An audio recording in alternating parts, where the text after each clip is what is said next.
हरि ओम।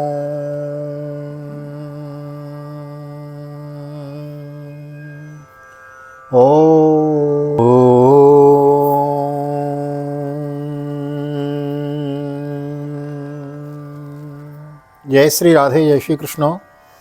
आप सभी को हृदय से प्यार भरी राधे राधे। मैं राधेश्याम वशिष्ठ आप सभी का बहुत बहुत स्वागत करता हूं आप ही के यूट्यूब चैनल वीके वीपीएस परिवार श्री धाम वृंदावन। आइए चलते हैं आज की पावन कथा प्रसंग में। श्रीमद् भागवत की नवम स्कंद की कथा श्रवण कर रहे हैं विस्तार पूर्वक। नवम स्कंद के 20वें अध्याय चैप्टर नंबर 20 में आज हम एंटर करेंगे। आज बड़ा ही सुंदर पावन दिवस है, बड़ी मंगलमय वेला है। दीपोत्सव मनाया जा रहा है पूरे विश्व में, बिकॉज राम मंदिर का आज ओपनिंग है, उसका उद्घाटन है। तो राम जी आ रहे हैं। राम आएंगे तो अंगना बहारूंगी और दीप जला के दिवाली मनाऊंगी। हाँ, तो आप सभी लोग दिवाली ज़रूर मनाएं, दीप ज़रूर जलाएं।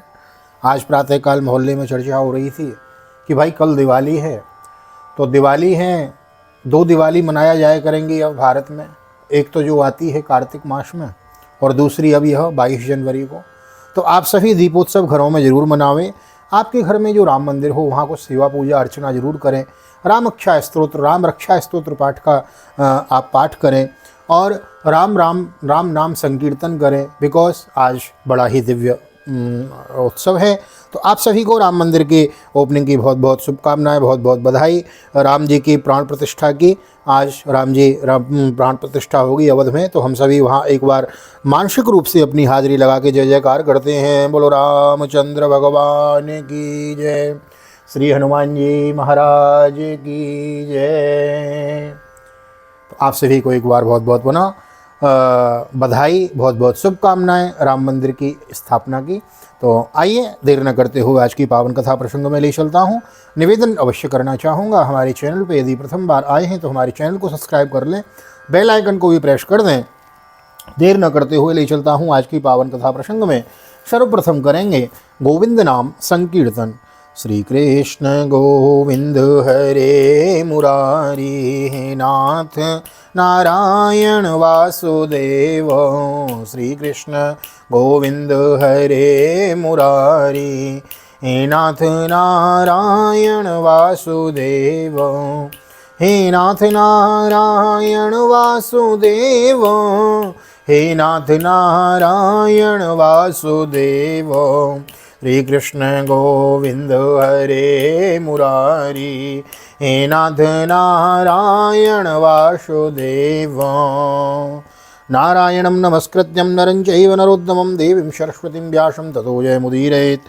कृष्णाय वासुदेवाय हरये परमात्मने प्रणतः क्लेशनाशाय गोविन्दाय नमो नमः। ओम नमो भगवते वासुदेवाय। श्रीमद्भागवत महापुराणमथ नवम स्कन्धः तविंशोऽध्यायः। श्रीशुक उवाच पूर्ववंशं प्रवक्ष्यामि यत्र जातोऽसि भारत, यत्र राजर्षयो वंश्यां ब्रह्मवंश्याश्च जग्निरे। जन्मेजयो भूत्पूर्वो प्रचिन्वास्तत्सुतस्ततः प्रवीरोऽथ नमस्युर्वै तस्माच्चारूपदो भवत्। तस्य सुदुर्भूत्पुत्रस्तस्माद् बहुगवस्ततः संयातिस्तस्या हंयान्ति रौद्रास्वस्तत्सुतस्मृतौ। श्री सुखदेव जी कहते हैं, परीक्षित, अब मैं राजा पुरु के वंश का वर्णन करूँगा। इसी वंश में तुम्हारा जन्म हुआ है। इसी वंश के वंशधर बहुत से राजर्षि और ब्रह्मर्षि भी हुए हैं। पूर्व का पुत्र हुआ जन्मेजय, जन्मेजय का प्राचीनवान और प्राचीनवान का प्रवीर, प्रवीर का नमस्यु और नमस्यु का पुत्र हुआ चारुपाद। चारुपाद से शुद्यु और शुद्यु से बहुगव, बहुगव से संयान्ति और संयान्ति से अहंयान्ति और अहंयान्ति से रौद्रासु का जन्म हुआ है। ऋतेयुस्तस्य कुक्षेयुस्तण्डलेयो कृतेयुक जलेयो सन्ततेयुश्च धर्मः सत्यव्रतेयभं। दशैतेऽप्सरसः पुत्रा वनेयुश्चावमः स्मृत घृताच्यामिन्द्रियाणि व मुक्तस्य जगदात्मनो। परीक्षित, जैसे विश्वात्मा प्रधान प्राण से 10 इंद्रियां होती हैं, वैसे ही घृताची अप्सरा के गर्भ से रौद्रासु के 10 पुत्र हुए। ऋतेयु, कुक्षेयु, स्तंडलेयु, कृतेयु, जलेयु, संततेयु, धर्मेयु, सत्येयु, व्रतेयु और सबसे छोटा वनेयु। ऋतेयोरन्त्यभारो भूत्रयस्तस्यात्मजान्नृपा सुमते ध्रुवो प्रतिरथः कण्वो प्रतिरथात्मजो तस्य मेधातिस्तस्मात् प्रष्कण्वाद्या द्विजातयो पुत्रो भूत् सुमतेरेभ्यो दुष्यन्त्यस्तत्सुतो मतः दुष्यन्तो मृगयां यातः कण्वाश्रमपदं गतः तत्रासीनां सप्रवया मण्डयन्तीं रमामिव परीक्षेत्। उनमें से ऋतेयु का पुत्र रंतिभार हुआ और रंतिभार के 3 पुत्र हुए, सुमति, ध्रुव और अप्रतिरथ। अप्रतिरथ के पुत्र का नाम था कण्व। कण्व का पुत्र मेधातिथि हुआ और मेधातिथि से प्रस्कण्व और ब्रह्मांड उत्पन्न हुए। सुमति का पुत्र रैब्य हुआ और इसी रैब्य का पुत्र दुष्यंत हुआ था। एक बार दुष्यंत वन में अपने कुछ सैनिकों के साथ शिकार खेलने के लिए गए हुए थे। उधर ही वे कण्व मुनि के आश्रम पर जा पहुँचे। उस समय आश्रम में देवमाया के समान मनोहर एक स्त्री बैठी हुई थी। विलोक्य सद्यो मुमुहे देवमायामिव स्त्रियं बभासे तां वरारोहां भटे कतिपयैर्वृद्धं तद्दर्शनं प्रमुदितः सन्निवृत्तः परिश्रमः प्रभृक्ष कामसंतप्तः प्रहस्यश्लक्ष्णया गिरा। उसकी लक्ष्मी के समान अंग कांति से वह आश्रम जगमगा रहा था। उस सुंदरी को देखते ही दुष्यंत मोहित हो गए और उससे बातचीत करने लगे। उसको देखने से उनको बड़ा आनंद मिला। उनके मन में काम वासना जागृत हो गई। थकावट दूर करने के बाद उन्होंने बड़ी मधुरवाणी से मुस्कुराते हुए उससे पूछा, का त्वं कमलपत्राक्षी कस्यासि हृदयंगमे किं वाचिकीर्षितं तत्र भवत्या निर्जने वने व्यक्तं राजन्यतनयां वेद्म्यहं त्वां सुमध्य में नहीं चेत पौरवाणाम अधर्मे रमते क्वचित्। कमल दल के समान उनके मन में काम वासना जागृत हो गई। थकावट दूर करने के बाद उन्होंने बड़ी मधुरवाणी से मुस्कुराते हुए उससे पूछा, कमल देव के समान सुंदर नेत्रों वाली देवी तुम कौन हो, किसकी पुत्री हो? मेरे हृदय को अपनी ओर आकर्षित करने वाली सुंदरी, तुम इस निर्जन वन में रहकर क्या करना चाहती हो? सुंदरी, मैं स्पष्ट समझ रहा हूँ कि तुम किसी क्षत्रिय की कन्या हो, क्योंकि पुरुवंशियों का चित्त कभी अधर्म की ओर नहीं झुकता है। शकुन्तलोवाच विश्वामित्रात्मजेवाहं त्यक्त्वा मेनकया वने वेतते तत् भगवान् कण्वो वीर किं करवामते आश्यतां यरविन्दाक्ष गृह्यताम् अर्हणं च नः भुज्यतां सन्ति निवारा उष्यन्तां यदि रोचते। शकुन्तला ने कहा, आपका कहना सत्य है। मैं विश्वामित्र जी की पुत्री हूँ। मेनका अप्सरा ने मुझे वन में छोड़ दिया था। इस बात के साक्षी हैं मेरा पालन पोषण करने वाले महर्षि कण्व। वीर शिरोमणि, मैं आपकी क्या सेवा करूँ? कमल नयन, आप यहाँ बैठिए और हम जो कुछ आपका स्वागत सत्कार करें उसे स्वीकार कीजिए। आश्रम में कुछ निवार तिन्नी का भात है। आपकी इच्छा हो तो भोजन कीजिए और जचे तो यहीं ठहरिए। दुष्यंत उवाच उपपन्नोमिदं शुभ्रो जाता या कुशिकान्वये स्वयं ही वृणते राज्ञा कन्यका सदृशंबरम। सुंदरी, तुम कुशिका वंश में उत्पन्न हुई हो, इसलिए इस प्रकार आतिथ्य सत्कार तुम्हारे योग्य ही है, क्योंकि राजकन्याएं स्वयं ही अपने योग्य पति को वर्ण कर लिया करती हैं। ओमिद्युक्ते यथा धर्मम उपये में शकुन्तलाम गांधर्व विधिना राजो देश काल विधानवेद अमोघ वीर्यो राजर्षिर महिष्यां वीर्यमाददे स्वभूते स्वपुरं यातः कालेनासुतम कण्वकुमारस्य वने चक्रे समुचिता क्रिया वधुवा मृगेन्द्रास्तरसां क्रीडितं स्म सबालको। शकुंतला की स्वीकृति मिल जाने पर देश काल और शास्त्र की आज्ञा को जानने वाले राजा दुष्यंत ने गांधर्व विधि से धर्मानुसार उसके साथ विवाह कर लिया। राजर्षि दुष्यंत का वीर अमोघ था। रात्रि में वहां रहकर दुष्यंत ने शकुंतला का सहवास किया और दूसरे दिन सवेरे ही वे अपनी राजधानी में चले गए। समय आने पर शकुंतला को एक पुत्र उत्पन्न हुआ है। महर्षि कण्व ने वन में ही राजकुमार की जात कर्म आदि संस्कार विधि पूर्वक किए। वह बालक बचपन में ही इतना बलवान था कि बड़े बड़े सिंहों को बलपूर्वक बांध लेता और उन्हें से खेला करता था। तम दुरद्योम विक्रांतम आदाय प्रमदोत्तम हरिरंसांस संभूतम भर्तुरंती कमागमत यदा न जग्रहे राजा भार्या पुत्रा वनंदितो शृण्वतां सर्वभूतानां खेवागः शरीरिणी माता भस्रापितो पुत्रो येन जातः स एव स भरस्व पुत्रं दुष्यन्त मामवष्टां शकुन्तलाम्। वह बालक भगवान का अंशांश अवतार था। उसका बल विक्रम अपरिमित था। उसे अपने साथ लेकर रमणी रत्न शकुंतला अपने पति के पास गई। जब राजा दुष्यंत ने अपनी निर्दोष पत्नी और पुत्र को स्वीकार नहीं किया, तब जिसका वक्ता नहीं दिख रहा था और जिसे सब लोग ने सुना, ऐसी आकाशवाणी हुई, पुत्र उत्पन्न करने में माता तो केवल धोकनी के समान है, वास्तव में पुत्र पिता का ही है, क्योंकि पिता के ही पुत्र के रूप में उत्पन्न होता है, पिता ही पुत्र के रूप में उत्पन्न होता है।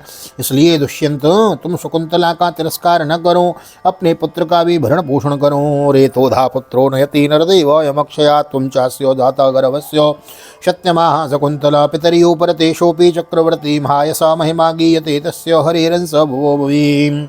राजन, वंश की वृद्धि करने वाला पुत्र अपने पिता को नरक से उबार लेता है। शकुंतला का कहना बिल्कुल ठीक है।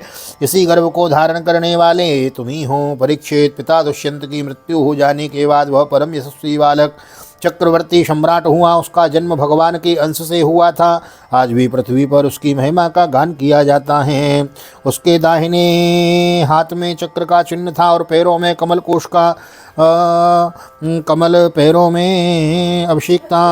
पैरों में कमल कोश का महाभिषेक की विधि से राजाधिराज के पद पर उसका अभिषेक हुआ। भरत बड़ा शक्तिशाली राजा था। चक्रम दक्षिण हस्तेश्य पद्म कोशोस्य पादयो ईजे महाभिषेकेण सोभिषिक्तो दिराट विभो पंचाशता में धीर गर्गांगाया मनुवाजिभे मामते यम पुरोधाय यमुनाया मनो प्रभो। उसके दाहिने हाथ में चक्र का चिन्ह था, पैरों में कमल कोश का महाभिषेक की विधि से राजाधिराज पद की पर उसका अभिषेक हुआ है। भरत बड़ा शक्तिशाली राजा था। भरत ने ममता के पुत्र दीर्घतमा मुनि के पुरोहित बनाकर गंगा तट पर गंगा सागर से लेकर गंगोत्री पर्यंत 55 पवित्र अश्वमेध यज्ञ किए हैं। और इसी प्रकार यमुना तट पर भी प्रयाग से लेकर यमुनोत्री तक उन्होंने 78 अश्वमेध यज्ञ किए हैं।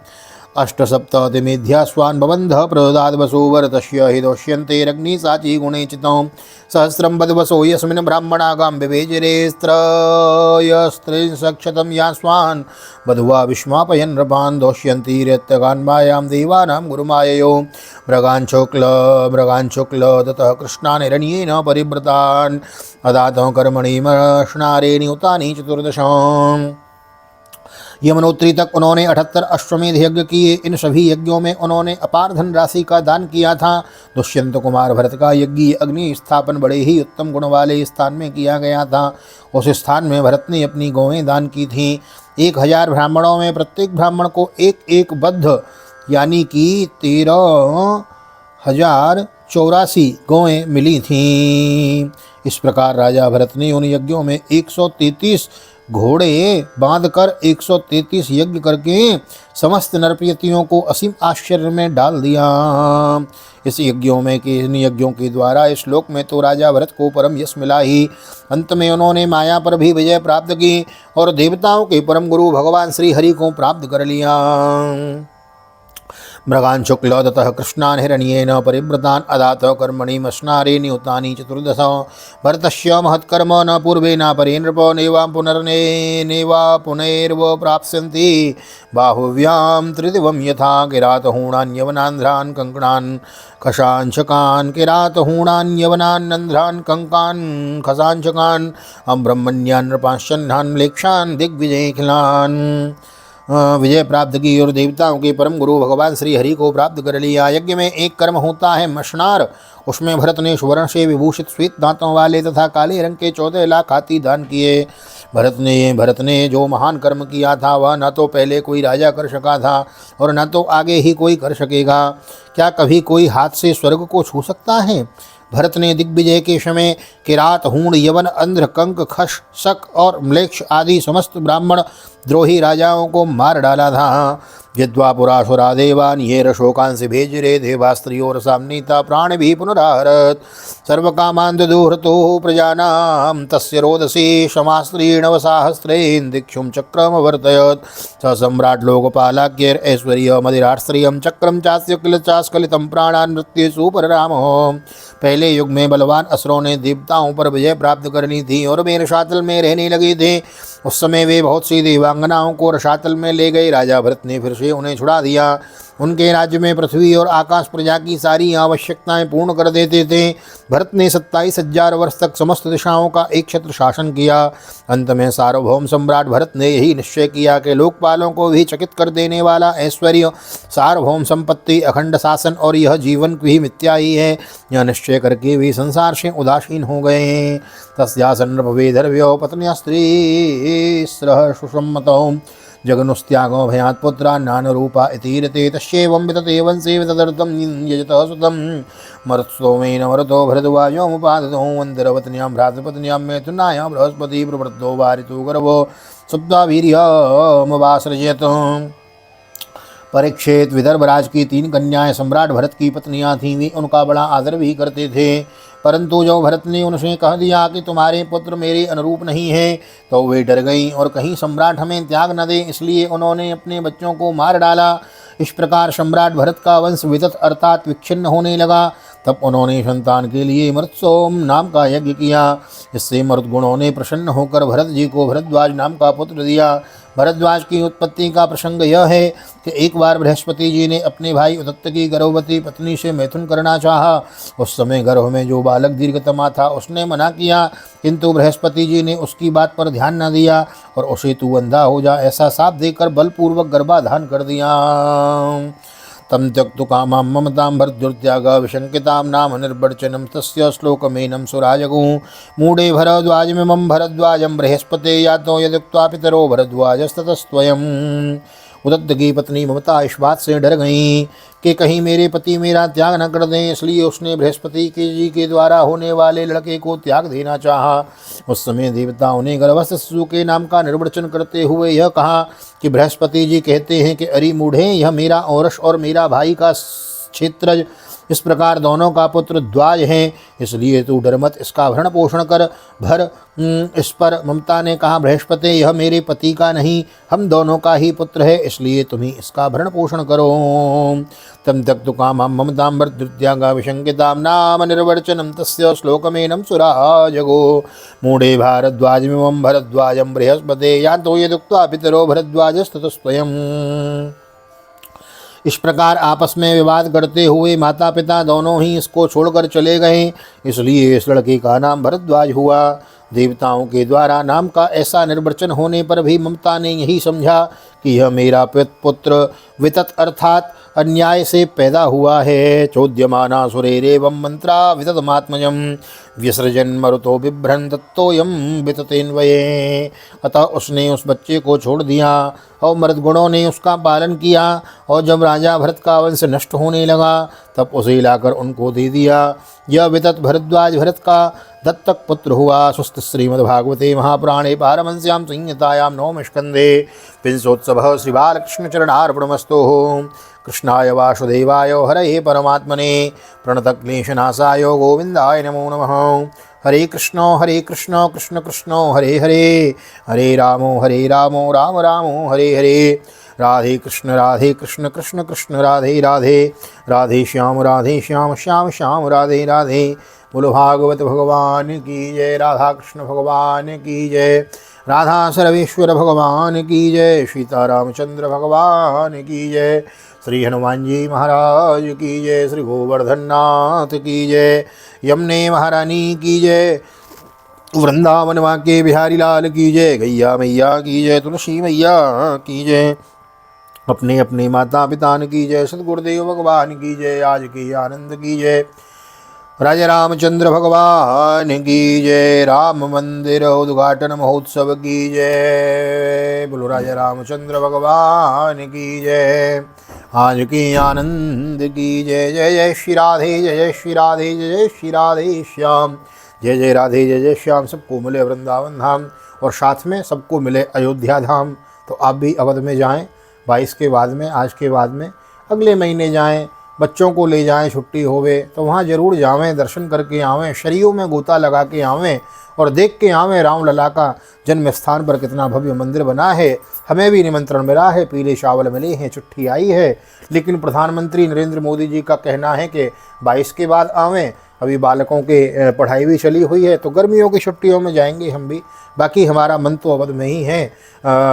काफ़ी धर्माचार्य वृंदावन से प्रस्थान करके गए हैं, लेकिन हमारा कुछ बिजी शेड्यूल वृंदावन में चला रहता है, इसलिए हम नहीं जा पाए। लेकिन मन वही है, तन से वृंदावन में है। तो जय जय राधे, जय जय श्याम, सबको मिले वृंदावन धाम, सबको मिले अयोध्या धाम, ऐसी मेरी प्रार्थना ठाकुर जी के चरणों में। यहाँ तक वीडियो बने हैं तो वीडियो को लाइक कर दीजिए, शेयर कर दीजिए। मिलते हैं अगली वीडियो में। अब तो शीघ्रता से हम पास में पहुँचते जा रहे हैं दशम स्कंद के। शीघ्र ही हम भगवान कृष्ण की कथाओं में एंटर करेंगे। नए आए हैं तो चैनल को सब्सक्राइब किए बिना न जाएँ, बेल आइकन को भी प्रेस कर दें। मिलते हैं अगली वीडियो में 21वें अध्याय की वीडियो में। बड़ी सुंदर भरतवंश का हम वर्णन श्रवण करेंगे, राजा अरंतदेव की भी कथा हम श्रवण करेंगे। बने रहिए चैनल पे। मिलते हैं अगली वीडियो में, तब तक के लिए श्री धाम वृंदावन से आप सभी को हृदय से प्यार भरी जय श्री राधे, जय श्री कृष्ण, हरि ओम।